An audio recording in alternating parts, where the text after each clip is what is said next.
Hello everyone, this is a continuation of Marshall et al. Versus Burnley et al. It involves the band members of Rekha and Benjamin, New England Audio Tech, and Dueling Piano Bar, the city of Wichita, and the Cotillion Ballroom and Cotillion staff who participated in an arranged sexual battery and assault, and the police downplayed it and mishandled it, and now are ordering the ER to deny me medical treatment.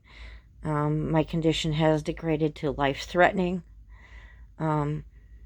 particularly damaging my kidney function. But this was a coordinated assault. Also, my living arrangements are arranged by Metallica. And so this whole thing is all on them, keeping people in their celebrity slave ring because they think that they are more privileged than everyone, and they can kidnap our kids and a whole bunch of other things. But this is also another incident report involving the theft of over $1,000 involving city contractors from my father's account. And this witness, though, that was there, he was rushed to the hospital under cardiac syncope from Dueling Piano Bar with 182 over 97 BP. Later on it dropped down, but it was still high. But a blood pressure this high is dangerous. It can cause a heart attack or stroke. And he was showing signs of syncope, so he was brought in. And what had happened is Dueling Piano Bar again arranged. This person is a witness in those two cases. And it seemed to be that it was set up or arranged to put him in a detention center on trumped up charges.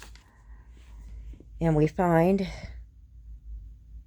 the cause of this syncope possibly being benzodiazepine. Now this witness, by the way, is hearing impaired. He's legally deaf, a disabled veteran, and there was no interpreter present at that center. So this is all mishandled. So he had no idea what was given to him. He was told he was given antibiotics. They gave him 10 times the lethal dose. Now, the individual had been drinking, but you don't give benzodiazepine. It says that in a lot of public intelligence literature not to do that because it can do this. So we have witness tampering and maybe even attempted murder arranged by the detention center by the police themselves. So the police only protect celebrities who are privileged, and corporations, they don't protect the people, and I have a problem with this. Their job is to arrest and charge criminals, not remove and attempt to murder witnesses. And now they're ordering the ER out here to deny me medical treatment deliberately on purpose, as I said before. And one of my kidneys may have shut down already.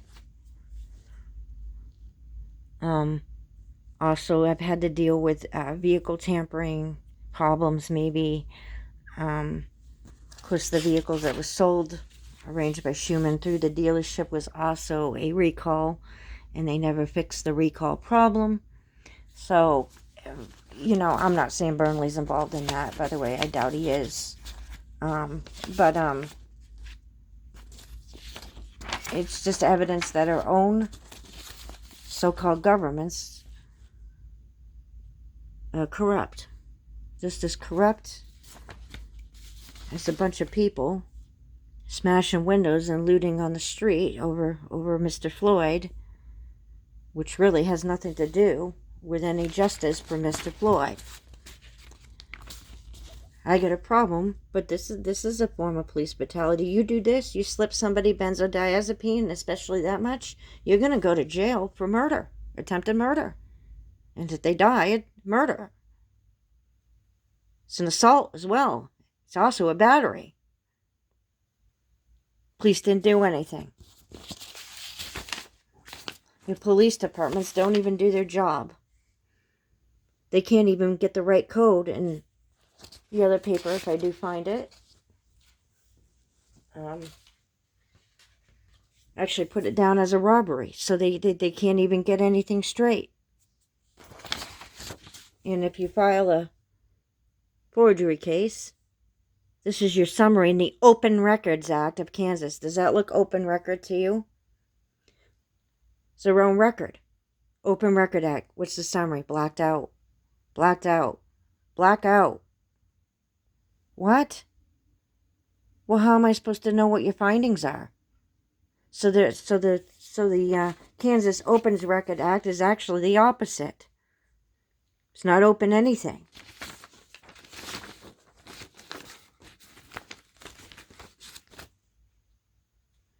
And the Dueling Piano Bar that set that up, by the way, the owner was Bryant, who knew Burnley. In fact, I think one of their family members lived in with Burnley's home in Pennsylvania.